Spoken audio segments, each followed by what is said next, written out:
Opportunity है ना कि आप अच्छे से अच्छी चीजें यहाँ से इस परिसर में रह के आप सीख सकते हैं। जो चाहेंगे, जो ठान लेंगे, वो डेफिनेटली यहाँ से बन करके संवर करके निकलेंगे। और जो नहीं चाहेंगे, टाइम वेस्ट करेंगे, थोड़े से लेजी होंगे, है ना, उठने में देर करेंगे या इस तरह की नेचर वाले होंगे, तो वो डेफिनेटली बाद में पछताएंगे। उनके पास सिर्फ जो बचेगा वो पछताने का रहेगा। तो बाकियों को आप जब देखोगे कि वो कहाँ पहुंच गए, तो उनको देख देख करके आपको पछतावा होगा। सो मेरा आप सबसे, जितने आप यहाँ पर हैं, देखिए पहले संस्कृत कालीन जब संस्कृत पढ़ाई जाती थी, प्राचीन समय की बात कर रहा हूँ, हजारों साल पहले की। सो हजारों साल पहले क्या होता था, आश्रम व्यवस्था होती थी, है ना, आश्रमों में पढ़ते। जैसे आप अभी ये मॉडर्न आश्रम है, मंगलायतन क्या है, मॉडर्न आश्रम है कि यहाँ आपको सारी सुविधाएं मिलती हैं, है ना, ऐसी हॉल मिला हुआ है, मंदिर जी है, सारी सुविधाएं, खाना पीना सब बढ़िया है। तो लेकिन प्राचीन समय में जब आश्रम व्यवस्था होती थी, तो वहां पर शिष्य को खुद ही काम करना पड़ता, खुद ही लकड़ी बटोर के लानी पड़ती थी, है ना, खुद ही अनाज भिक्षावृत्ति के लिए जाते थे और भिक्षा अपनी लेकर के आते थे। फिर खाना वाना जो भी बनाना होता था वो आश्रम में रह के बनाते थे। सो आश्रम व्यवस्था में क्या होता था, वहां की एजुकेशन सिस्टम या जो पॉलिसी थी वो मुझे बहुत अच्छी लगती है। उसका कारण ये है कि वहां कर करके सीखते थे, है ना, डूइंग बाय लर्निंग। आप खुद, है ना, लकड़ी जंगल में ढूंढने जाते थे, इकट्ठी करके लाते थे और काम करते थे। अभी आपको सारी सुविधाएं मिल गई हैं, तो मैं कंपेयर अगर करूं तो now you have a better opportunity, है ना। अभी आपके पास बहुत अच्छी अपॉर्चुनिटी है कि आपको वो सारे काम नहीं करने पड़ रहे हैं। आपका फोकस सिर्फ जो है वो है एजुकेशन को लर्न, सीखने का।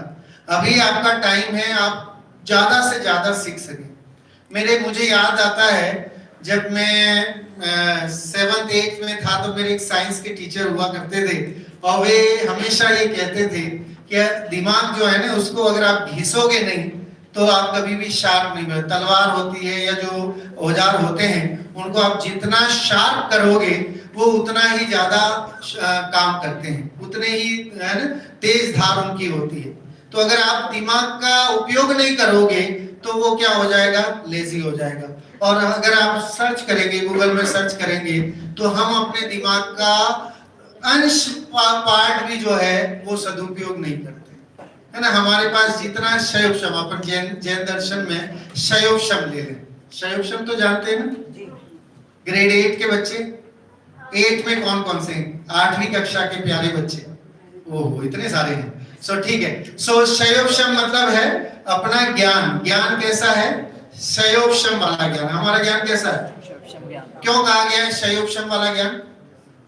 हमारे ज्ञान को शयोपशम ज्ञान क्यों कहते हैं? फिर बाद में थोड़ी सी, हम जब टाइम रहेगा तो राइटिंग स्किल को लेकर के, राइटिंग इंप्रूवमेंट का भी अपन डिस्कस करेंगे। शयोपशम क्यों कहते हैं अपने ज्ञान को, कोई बताएगा? हाँ बोलो। क्योंकि अपन छोटे रहते हैं तो हमारे शयोपशम थोड़ा ज्यादा होता है, हम बड़े होते जाते हैं तो फिर हमारी जो याद करने की वो होती है वो कम हो जाती है, तो इसलिए नाम शयोपशम है।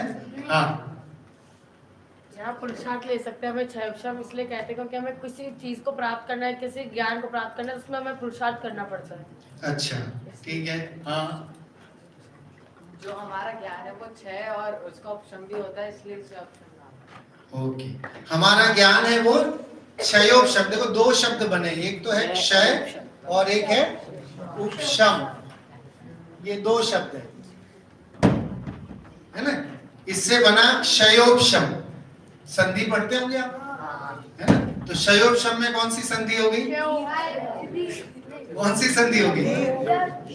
क्षय और उपशम। अगर यहाँ पर अ हो, यहाँ पर उ हो, तो ये दोनों मिलकर के क्या हो जाता है, ओ हो जाता है। Very good. आप लोग सब हिंदी भी अच्छे से पढ़ते हैं और संस्कृत का है, एक्चुअल में तो ये संस्कृत वर्ड है।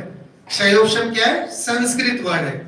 देखिए हिंदी में आप 3 तरह के शब्द पढ़ते हैं, एक होता है तत्सम शब्द, एक होता है तद्भव शब्द, और एक होता है देशज शब्द, और एक होता है विदेशज शब्द।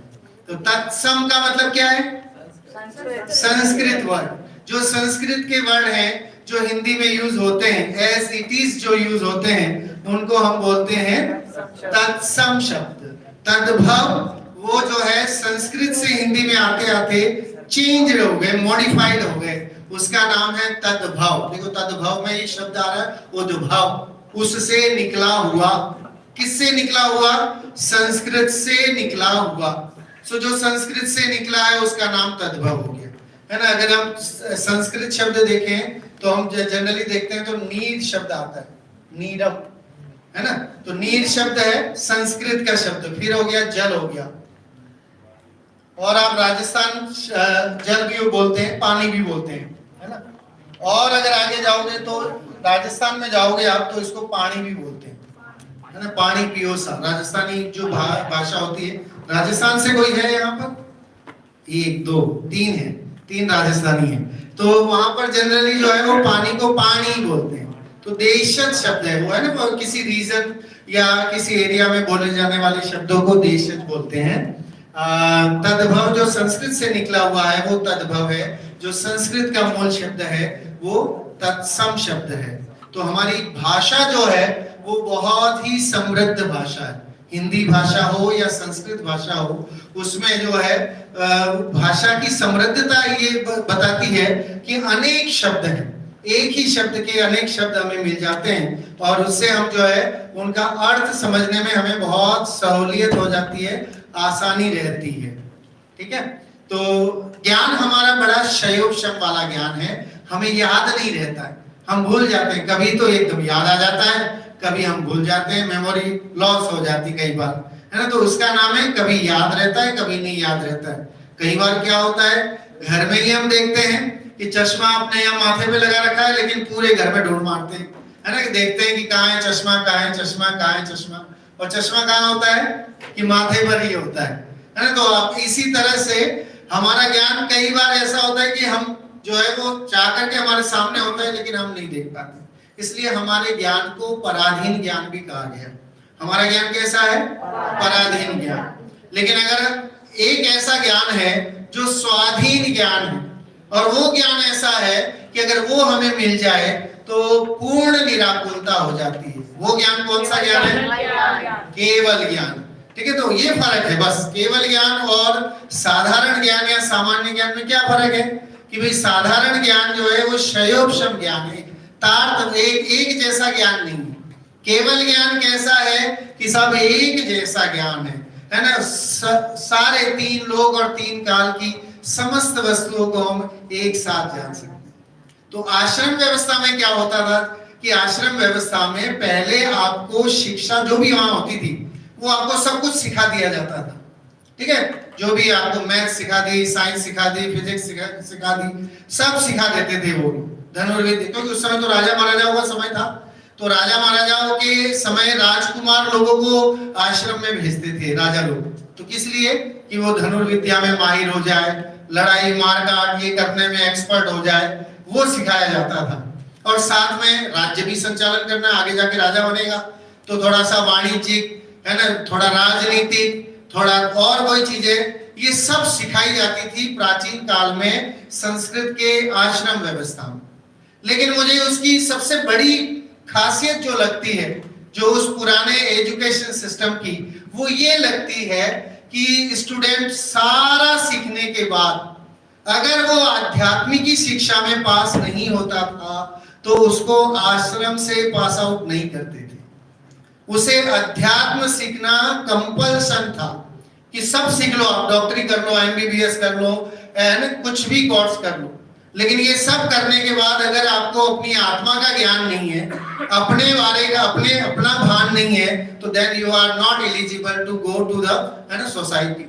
आप सोसाइटी में जाने के लायक नहीं हो अगर आप आत्मविद्या नहीं जानते हो, आप अपनी आत्मा अपने बारे में नहीं जानते हो, तो आप समाज का क्या काम करोगे, है ना, दुनिया का और क्या काम करोगे। तो अगर सबसे पहले इसलिए करने लायक अगर कोई काम है तो क्या काम है, कौन बताएगा? दुनिया में अगर कुछ काम करना है तो हमें क्या करना चाहिए बताओ? आत्मचिंतन करना चाहिए। ओके, आत्मज्ञान करना चाहिए, सम्यक दर्शन करना चाहिए। ओके, और कोई? 12th क्लास में से बोले, 12th क्लास में सबसे पहले अगर कोई करने लायक कार्य है तो क्या है? स्वयं को जानना। ठीक है, ये सब ने पर्यायवाची शब्द ही बोले हैं, ऑलमोस्ट सबने सेल्फ बोला। लेकिन सबसे पहला काम अगर कुछ करने लायक है, करणीय है, तो वो है अपने को जानना। हु एम आई? इस क्वेश्चन का आंसर हमें ढूंढना है। अब देखिए, संस्कृत में एक श्लोक है, पृथिव्याम त्रीणि रत्नानि। मैं बाद में पूछूंगा आपसे, है ना, I will ask the question also. पृथिव्याम त्रीणि रत्नानि जलम अन्नम सुभाषितम मूढ़ै पाषाण खंडेषु रत्न संज्ञा विधीयते। यहाँ पर मूढ़ै शब्द का क्या अर्थ है, कौन बताएगा? मूर्ख। मूर्ख। कवि ने किसके लिए मूर्ख कहा है? Who is a मूर्ख? कौन मूर्ख है? हम जो इन जल को अन्न को और इन पृथ्वी, मतलब जो पाषाण के टुकड़े होते हैं, और उसको जो है वो रत्न मानता है, हीरे जवाहरात को रत्न मानता है, और जो 3 रत्न बता उनको रत्न नहीं मानता। बहुत बढ़िया। तो देखिए, पृथिव्याम त्रीणि, पृथ्वी पर 3 रत्न है ना। इस दुनिया में अगर कोई रत्न जैसी कोई चीज है तो वो 3 है, ये कवि कह रहा है। कौन कौन से? पृथिव्याम त्रीणि रत्नानि जलम अन्नम और सुभाषितम। तो पहला तो जल के बिना नहीं रह सकते हम।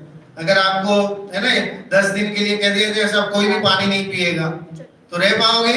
1-2 तो ढेर हो जाएंगे, है ना। 1-2 दिन एक दिन नहीं पिएंगे, 2 दिन फिर टॉलरेट नहीं कर पाएंगे उतना। तो जल बहुत जरूरी है। जल ही जीवन है, कहा जाता है जल ही जीवन है। तो जल तो चाहिए। तो पहला है जलम, दूसरा है अन्नम, तो ये खाना भी चाहिए, अदरवाइज एनर्जी कैसे आएगी, कैसे कक्षा में बैठेंगे, पूजन करेंगे, पाठ करेंगे, तो अन्न भी चाहिए। और तीसरा क्या है?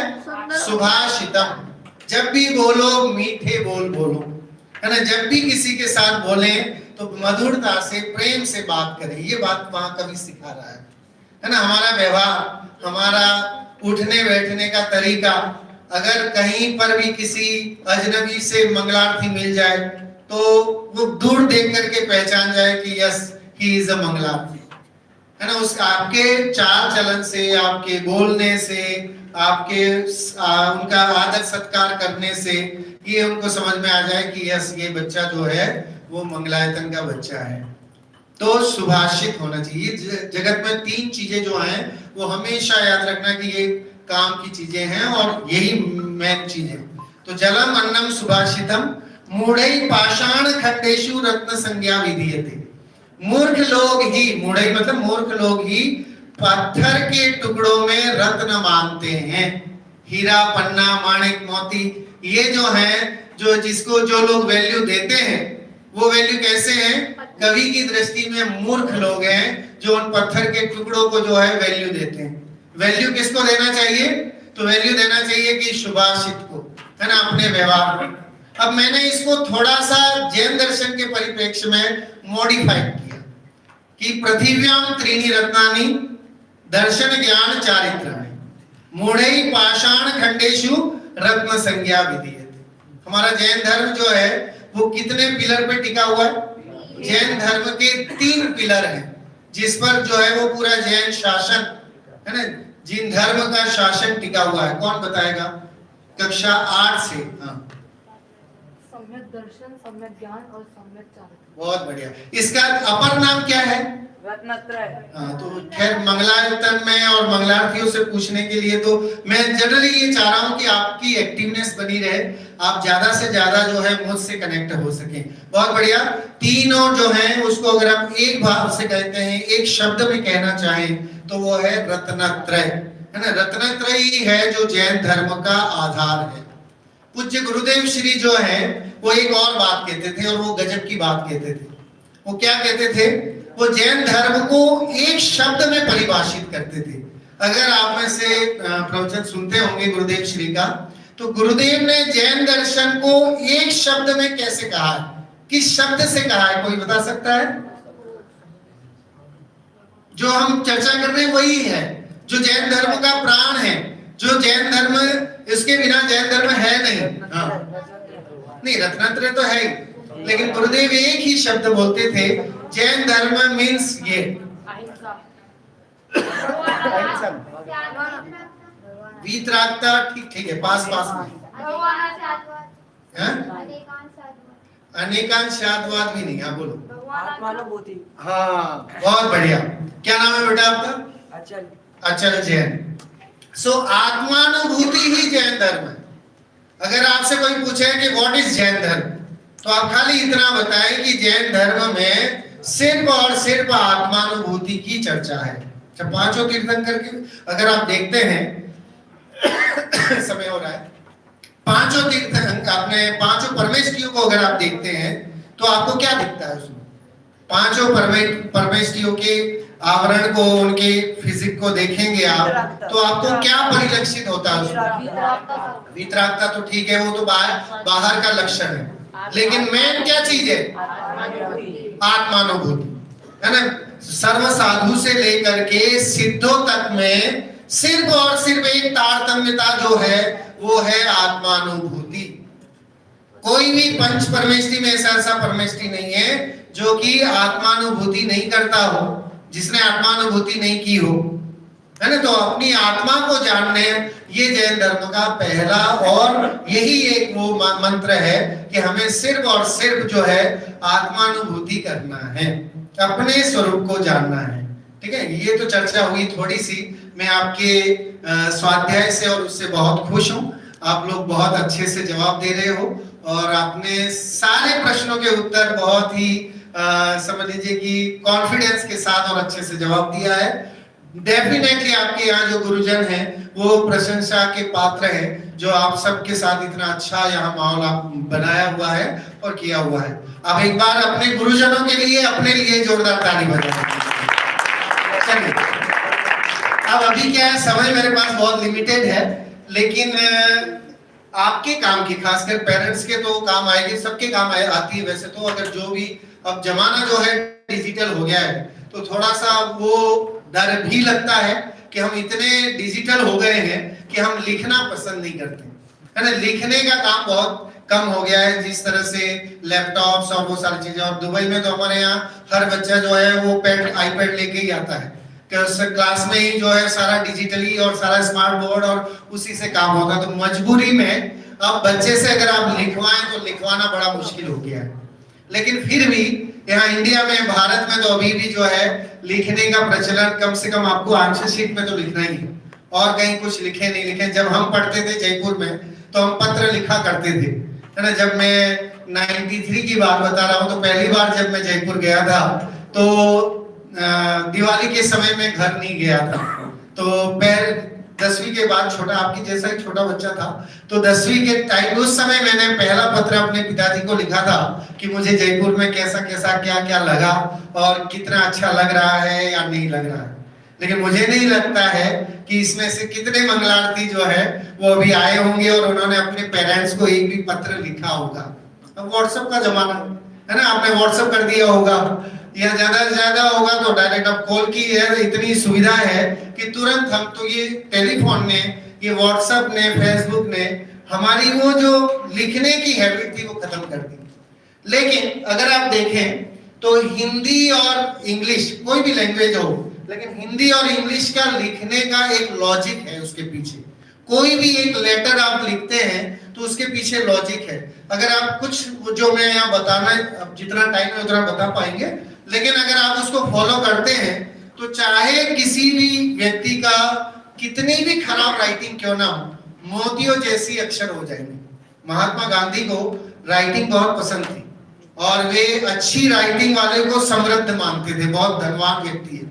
महात्मा गांधी के साथ एक महादेव भाई रहा करते थे और वो महादेव भाई लिखने में उनकी सानी नहीं थी, है ना? गांधी जी उनसे इतने इम्प्रेस्ड थे कि गांधी जी ने उनको अपना वारिस मान लिया था, है ना? उनके उत्तराधिकारी मान लिया था। एक महादेव भाई थे जो गांधी जी के साथ ही उनके असिस्टेंट थे और वो लिखते थे तो उनकी लिखनी देख करके जो वायसराय, अंग्रेज जो वायसराय होते थे वो भी सांसें भरने लग जाते थे। इतनी छपी हुई और वैसी राइटिंग उनकी हुआ करती थी। तो आप में से भी सबकी हो सकती है, अभी आपके पास टाइम है ना, और आप इसको लिख सकते हैं। देखिए, जनरली हिंदी में हम लिखते हैं तो हिंदी में लिखने में एक होती है शिरोरेखा, जानते होंगे आप क्या कहलाती है शिरोरेखा? हाँ, जैसे मैंने यहाँ लिखा मंगलायतन,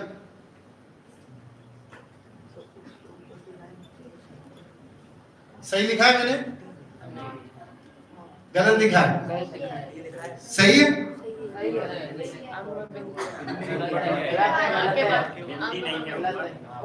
सिर्फ ये शब्द लिखने पे मेरी नौकरी यहाँ डीपीएस में हुई थी। जिस समय 2002 की बात बता रहा हूँ, पवन जी हरि पर्वत में रहते थे, आदरणीय पवन जी भाई साहब, और जयपुर से मुझे बुलाया गया था। मैंने अप्लाई किया था तो कॉल आया था और मैं उनके ऑफिस में गया। ऑफिस में पवन जी बैठे हुए थे, उनका ओजमय चेहरा देख के ही मेरे मैं वो हो गया था, हतप्रभ सा हो गया था। लेकिन जैसे ही उन्होंने कहा आओ बैठो, मैं सामने बैठा उनके, और उन्होंने पहला शब्द जो है मुझसे मंगलायतन लिखवाया था, और वो शब्द जो है वो सही लिखा हुआ था। उसके बाद उन्होंने 10 शब्द और लिखवाए थे, और वो 10 शब्द सही निकले।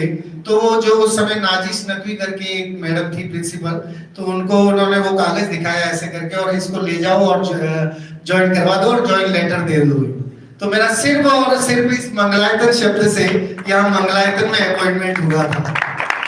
आज भी वो बात मुझे याद है। मैंने इसीलिए वो मंगलायतन शब्द यहाँ लिखा है। अब देखिए, इसलिए लिखा, मैंने ये जो लिखा वो गलत लिखा है, गलत इस वे में लिखा है। शब्द शुद्ध है, लेकिन मेरा लिखने का तरीका देखा आपने, मेरी शिरोरेखा कहाँ जा रही है ना? एक में तो फिर भी टच हुई है, लेकिन बाकी सब में तो कहीं भी टच नहीं है। लेकिन हिंदी भाषा में आप जब टाइप देखते हैं तो कहीं भी ऐसा मिलता है क्या कि शिरोरेखा बिना टच के और लेटर सारे हैं? नहीं। तो आप क्या करें, अगर आप अपनी राइटिंग इंप्रूव करना चाहते हैं, पहला काम अभ्यास करिए कि सारे लेटर जो है वो आपकी शिरोरेखा से टच होने चाहिए, और शिरोरेखा भी आगे से निकली हुई और पीछे से भी निकली हुई। घर की छत कैसी होती है, तो हम थोड़ा छज्जा बाहर भी निकालते हैं और पीछे भी निकालते हैं, है ना, आगे पीछे होता है। तो ऐसे ही उसकी सुंदरता तब आएगी जब आप थोड़ी सी लाइन आगे से रखेंगे, थोड़ी पीछे। अगर अभी आप देख लो, अगर मैं यहाँ ऐसा रखता हूं और ऐसा लिखूंगा तो आपको अच्छी नहीं लगेगा। तो शिरोरेखा लिखने का ये विधान है कि आप जो है थोड़ा सा लाइन बाहर निकालें और थोड़ी पीछे रखें, फिर सारे लेटर आपके ये टच होने चाहिए, ये सारे लेटर टच होने चाहिए। इसका प्रयास आप करिएगा, जितना आप ज्यादा प्रयास करेंगे उतना ही आपकी राइटिंग बहुत सुंदर हो जाएगी।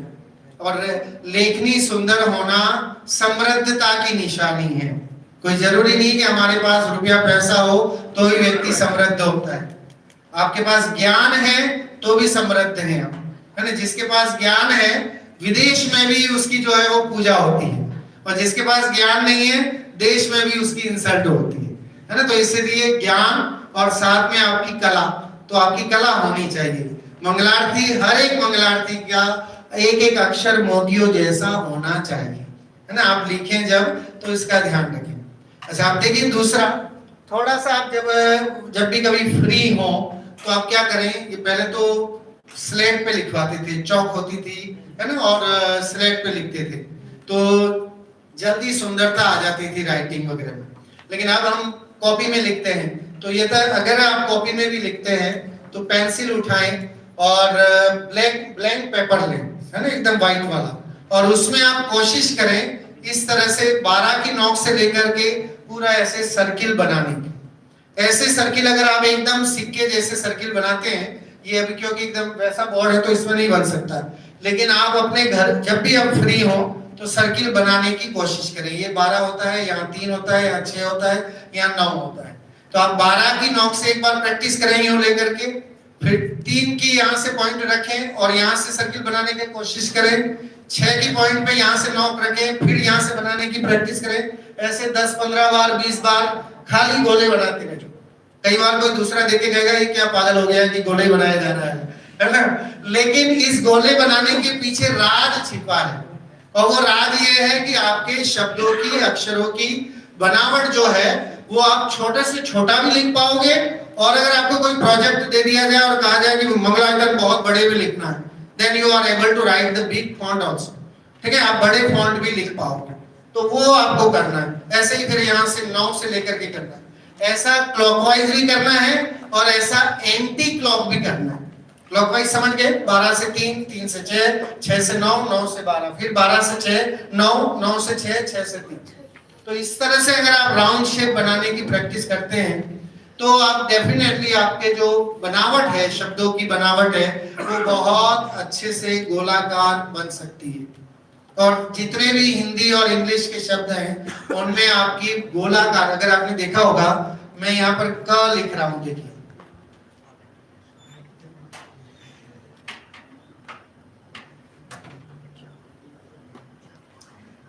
एक खाली क लिखा है तो इसमें गोलाकार है कि नहीं, कि हमें यहाँ पर ये पूरा चाहिए। देखिए मुझे एंटी क्लॉक चलना था तो मैंने यहाँ से लिया 10 बजे से और मैंने पूरा ये ऐसे घुमा करके यहाँ 4 बजे तक लेके आया। तो एंटी क्लॉक भी मुझे प्रैक्टिस करनी चाहिए। तो अगर आप क्लॉकवाइज और एंटी क्लॉकवाइज प्रैक्टिस करेंगे तो आपकी राइटिंग चाहे इंग्लिश की हो चाहे हिंदी की हो, दोनों ही सुंदर हो जाएंगे। कर्सिव राइटिंग भी आपकी उतनी ही अच्छी हो जाएगी। अभी मैं इंग्लिश के भी कुछ वर्ड्स लिखा करके आपको दिखाऊंगा। सो यहाँ पर एक चीज तो ये करनी है। दूसरा है आपको एक लीव बनानी। पत्ता तो बनाना सबको आता है, आसान है ना पत्ता बनाना। तो आप ऐसी एक स्टैंडिंग लाइन लें और उसके बाद इस तरह से आप एक लीव बनाएं। लीव बनाने का, और लीव का भी डायरेक्शन आपको चारों दिशाओं में करना। अभी मैंने ऐसे बनाया, फिर आप एक लाइन ऐसे लीजिए और इस तरह से आप इसको जो है वो लीव बनाइए। फिर एक लाइन ऊपर से नीचे लीजिए और इसकी एक लीव इस तरह से बनाइए। तो कहीं न कहीं ये शब्द हमें काम में आते हैं। अगर आप देखोगे, आप अगर अ बनाते हैं तो हम क्या करते हैं, हम अ में एक ये बनाया, फिर हमने ये दूसरा ऐसा बनाया, तीसरा हम यहाँ से कर्व लेते हैं, स्टैंडिंग लाइन लेते हैं। अगर आप ये अ देखते हैं तो अ को अगर मैं ऐसे मिलाऊं तो ये लीव का शेप बन रहा है। आगे अगर आप देखेंगे तो अ जो है वो लीव के शेप में आ रहा है। लीव मतलब पत्ता, तो ये पत्ता बन रहा है। अगर आगे जाकर के आप देखेंगे तो अगर आप लीव अच्छी बना सकते हैं तो भी आपकी राइटिंग इंप्रूव हो जाएगी, है ना। किन को ऐसा लगता है कि मेरी राइटिंग बहुत खराब है? हाथ खड़ा करो जरा। कितने ऐसे बच्चे हैं जिनको ये लगता है कि मेरी राइटिंग बहुत खराब है, मास्टर जी जो है वो मेरी कॉपी देख करके ही आग बबूला हो जाते हैं। 1 2 3 4 5 ओहो बहुत है ना। तो इसकी तो पूरी ये कम से कम 15-20 दिन की वर्कशॉप होती है। एक दिन में काम नहीं होता, लेकिन ये तो मैं आपको खाली एक थोड़ा सा वो दे रहा हूं कि ताकि अगर कुछ लोग कर पाएंगे तो आप हो जाएगा। और ऐसे ही ये तो हो गया। इसमें आप देखिए कितने शब्द जो है ऐसे जैसे बहुत सारे शब्द लिखने हैं। ज लिखना है तो भी आपको हाफ लीव बनाना है ऐसे, तब जाकर के आप ज लिख पाओगे। तो ज में भी आप यहाँ देखेंगे तो ये लीव बन जाएगी। तो इसलिए भी जो है लीव की प्रैक्टिस आप करिए। बहुत सारी ऐसे स्टैंडिंग लाइन एक बार में खींचिए, एक बार में आपकी स्टैंडिंग लाइन आनी चाहिए और वो भी स्ट्रेट आनी चाहिए, टेढ़ी मेढ़ी नहीं आनी चाहिए, है ना।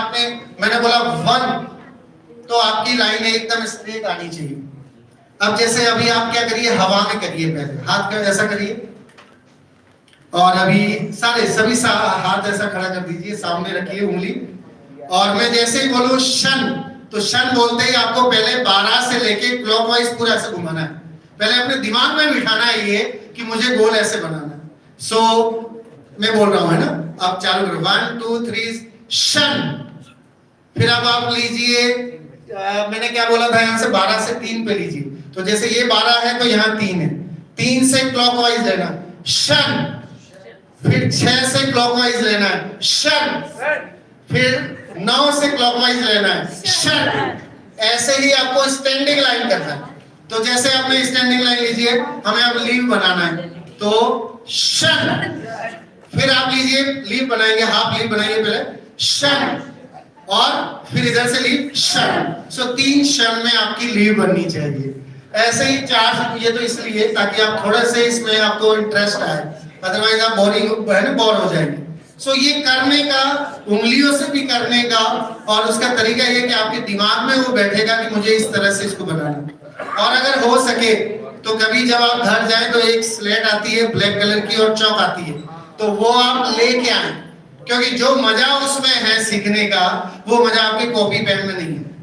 अगर आप राइटिंग कोई चीज चाहे इंग्लिश की भी हो या हिंदी की भी है, जो मजा वो पट्टी और स्लेट में है, जो हम बचपन में है ना हमें मिलती थी, है ना, उसके साथ आपने कईयों ने तो चौक खाई भी होगी, वो जो पेंसिल आती है ना, तो वो पेंसिल जो आपने कई लोगों ने खाई होगी वो, क्योंकि मैंने भी खाई है इसलिए मैं बता रहा हूँ। सो वो पेंसिल आती थी इतनी सी व्हाइट कलर की और उसके साथ वो लगाते थे।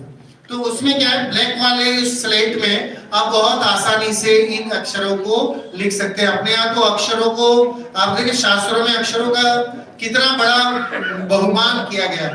अक्षर जो है वो अपने आप में है ना पूजनीय है, किसी अक्षर की विराधना हम नहीं कर सकते। कितना मतलब हमारा वैभवशाली जैन धर्म है कि जैन धर्म में किसी सिंगल अक्षर की विराधना का भी निषेध है। आप है ना अ को भी इंसर्ट नहीं कर सकते हो, ओम को भी, किसी भी शब्द की विराधना नहीं, मतलब किसी शब्द को गलत भी मत बोलो, है ना, हर शब्द को बहुत अच्छे से जिस वे में बोला जाता है उस वे में बोलने का प्रयास करो। उसका नाम है जैन धर्म। देखिए आप जैन धर्म कितना महान वैभवशाली है और हम सबको गर्व होना चाहिए कि हम जैनी हैं। हम है ना, हमें जैन धर्म मिला है, ऐसा धर्म मिला है जहां एक एक अक्षर को जो है वो इतनी तवज्जो दी जाती है, उसका इतना बहुमान किया जाता है। तो क्या हो गया, उसके बाद कई बच्चों की ऐसी रहती है कि एकदम है ना मिला करके लिख देते हैं, शब्द जो है उसके बीच में गैप नहीं रहता। तो इक्वल गैप होना भी बहुत जरूरी है। अगर आप लिख रहे हैं और आपकी लिखावट तो अच्छी है लेकिन आप गैप नहीं कर रहे हो और एकदम मिला रहे हो तो भी वो काम नहीं बनेगा। आपने देखा होगा ना जो कैलीग्राफी वगैरह लिखते हैं तो कितने ही सुंदरता से और अच्छे से उसको लिखते हैं। तो आप कोशिश करें, जब कभी मुझे फिर आने का पंचकल्याणक के टाइम आने का अवसर मिलेगा तो उसकी तो गारंटी है कि पंचकल्याणक में आएंगे, है ना, तो उस समय मुझे आप में से कोई आके कहे कि सर मैंने आपने कुछ बताया था उसका मैंने इतना कुछ किया, ठीक है, क्योंकि मैं खुद ही असमर्थ हूं कि मैं बहुत ज्यादा नहीं बता पा रहा हूं, लेकिन जितना बता रहा हूं उसमें से आप में से कोई आके ये कहेगा, मुझे मिलेगा और कहेगा कि सर मैंने ये फॉलो किया था और आज मेरी देखिए एक पेज मेरी ये राइटिंग है, तो मुझे बहुत खुशी होगी। अब क्या करना है, जिनको गैप होता है ना, अगर आपको इक्वल गैप रखना है उसकी प्रैक्टिस ये है कि आप इस तरह की लाइन खींचे, 3 लाइन खींचे, बल्कि 4 लाइनें खींचे और ऐसे ही 4 लाइनें आड़ी भी खींचे एक बार में ही, और वो सारे आपको चेक करना है कि आपके ये 9 बॉक्स इक्वल होने चाहिए। 1 2 3 है ना, 4 5 6 7 8 9, ये 9 बॉक्स अगर आपके एक जैसे बनने लग गए जिस दिन, उस दिन आप समझ लीजिए कि आपकी राइटिंग में है ना गैपिंग बराबर रहेगी। जब भी आपको कहीं कोई कोरा कागज भी देगा ना तो भी आप बहुत अच्छे से लिख पाएंगे। अभी कई ऐसे बच्चे हैं या होते हैं कि जिन्हें कोरा कागज दिया जाता है, ब्लैंक पेपर दिया जाता है, तो उसे कहा जाता है लिख बेटा इसमें, तो क्या करता है यहाँ से लिखना चालू करता है और ऐसे जाकर के ऐसे टेढ़ा चला जाता है। होता है ना कि भाई आपने लिखना तो यहाँ से चालू किया है ना और चालू जा करके और यहाँ खत्म हो रहा है। उसका कारण भी यही है कि हमें सही इक्वल गैपिंग नहीं है। जब आप इस मेथड को अपनाएंगे तो आपको चाहे कोरा कागज दे दिया जाए, कैसा भी कागज दे दिया जाए, आप एकदम जैसे कंप्यूटर छापता है ना वैसे ही आपका कर्सर नीचे आकर के उसी जगह रुकेगा जहां पर वो रुकना चाहिए। तो इस चीज को आप जरूर ध्यान रखें। इसको आप क्लॉकवाइज एंटी क्लॉकवाइज भी प्रैक्टिस, तीनों में आपको क्लॉकवाइज और एंटी क्लॉकवाइज प्रैक्टिस करनी है। ये चारों दिशाओं में आप इसको इस तरह से प्रैक्टिस करके देखें।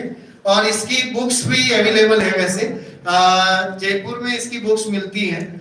कभी रहेगा तो एक हाथ में सैंपल उसका पीडीएफ अगर मुझे अवेलेबल रहा तो मैं डेफिनेटली वो सुधीर जी को सेंड करूंगा। तो उसकी आप प्रिंट आउट निकाल के, उसकी वर्कबुक है, उसी ये जो मैंने 3 फंडामेंटल बताए हैं उसकी वर्कबुक है, तो उस वर्कबुक को आप प्रैक्टिस में लेकर के अपनी राइटिंग को बहुत इंप्रूव आप कर सकते हैं।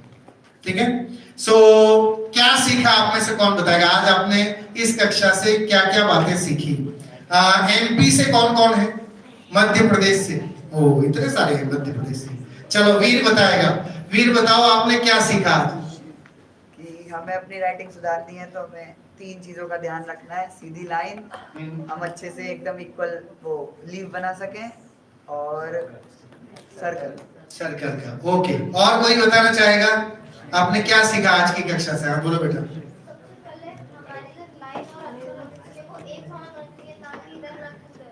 बहुत बढ़िया, हमारे शब्दों में इक्वल डिस्टेंस। Very nice. पहले किसी ने बताया आपको? नहीं बताया, चलो ठीक है। और कोई? हाँ, आज की कक्षा से नॉट ओनली राइटिंग वाला ही, और भी कुछ बता सकते हैं? हाँ,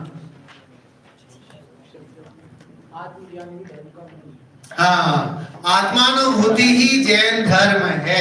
जैन धर्म की परिभाषा क्या है? एक शब्द में अगर हम कहें तो आत्मानुभूति। Very nice. हाँ, समय बहुत कीमती है, उसमें हमें जितना काम कर सकते हैं उतना याद कर सकते हैं। जैसे वैद्य भी सुंदर समय था है, बचपन में सब याद कर सकते हैं, फिर ये समय वापस नहीं आएगा तो हमें बहुत बढ़िया कि समय बहुत कम है, जितना आप सीख सकते हैं। अपॉर्चुनिटीज आपको ओनली 5 साल की मिली है बेटा, है ना? 5 साल ही आपको मंगलायतन में रहने का, इतने अच्छे ग्रीनरी वाले, इतनी अच्छी। अब देखिए दुबई में एक पेड़ लगाने के लिए करोड़ों रुपए खर्च करते हैं, लाखों रुपए खर्च करते हैं वहां की गवर्नमेंट। यहाँ आपके पास हजारों पेड़ लगे, लेकिन हमें उसकी महत्वता ही नहीं आती। यहाँ प्रकृति इतनी, मतलब हर जगह हरियाली हरियाली है, लेकिन हमें उसका बहुमान नहीं होता है। और वहां की गवर्नमेंट पाकिस्तान से, इंडिया से मिट्टी मंगा करके और वहां पेड़ लगाती है, और उसको रात दिन वहां पानी देती है। और सच, और उसमें कितना खर्चा करती है वो। अगर कोई वहां की किसी पेड़ को हर्ट करता है तो उस पर भी तगड़ा फाइन है, 10-12 लाख रुपए, 15 लाख रुपए फाइन। वहां एक पेड़ या एक टहनी तोड़ के नहीं देख सकता। और हमारे पास यहाँ संपदा का, रिसोर्स का भरमार है इंडिया में, लेकिन हमें उसकी कोई कदर नहीं। तो सबसे पहले हमें अपनी जो भी हमें रिसोर्स मिला हुआ है उसकी कद्र करना सीखें। भोजनालय में भी हो तो भोजनालय में आपको ये लगना चाहिए, आपके व्यवहार से लगना चाहिए कि यस, मंगलार्थी भोजन करेगा तो इस वे में करेगा। मंगलार्थी कक्षा में बैठेगा तो एकदम स्ट्रेट बैठेगा, टेढ़ा मेढ़ा नहीं बैठेगा, है ना? अभी आपकी उम्र ऐसी नहीं है कि ऐसे बैठ जाए, कमर एकदम झुका दें, है ना? ये रीढ़ की हड्डी एकदम स्ट्रेट, वैसे बैठे हैं। कॉन्फिडेंस आपका कब दिखेगा? जब आप एकदम तन करके बैठोगे, तब लगेगा कि वाकई आप सीखना चाहते हो।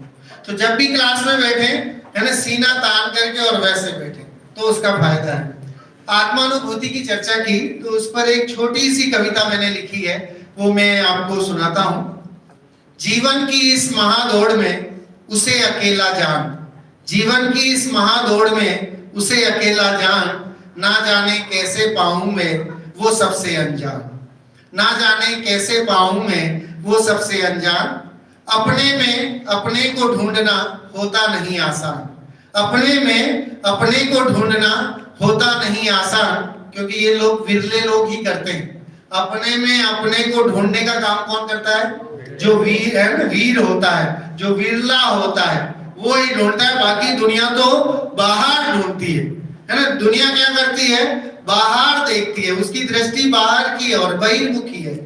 और वीर लोग जो होते हैं उनकी दृष्टि अंतर्मुखी होती है। जैन धर्म अंतर्मुखी धर्म है। जैन धर्म कहता है कि अंतर्मुखी हो, लेकिन हम जैनी होकर के, गुरुदेव के शिष्य होकर के भी हम हैं बहिर्मुखी, हम बाहर की ओर झांकते हैं, है ना? तो अपने में अपने को ढूंढना होता नहीं आसान, दिखने वाले को दिखता है अपना ही सामान। द्रव्य क्षेत्र और काल भाव से सदा आरोपी जान, राग द्वेष और मोह भाव से रहित उसे पहचान। नित्य निरंजन अक्षय सुख का होता है अंबार, उसके ही आश्रय से जीवन होता है सुखकार, होता है सुखकार।